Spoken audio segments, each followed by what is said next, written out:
Car light symbols meaning. Buying a nice and big car is everyone's dream. However, many people do not pay attention to the maintenance of the car even after buying it. Due to this, there are frequent disturbances in his car. However, the cars of this time have become very advanced. Companies are now offering many such features in cars, so that you can keep a constant eye on its condition. For this, many warning lights are given in the dashboard and speedometer box of the car. These lights alert before any technical fault occurs in any components or machinery in the car.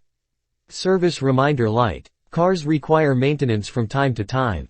Many times due to negligence, you are not able to get the servicing done on time. In such a situation, the service reminder light proves to be very useful. This light will come on whenever your car needs service. Thanks for watching, and subscribe for more. If you find this video useful, please like and share it with your friends, and if you have any questions, leave a comment, we'll respond.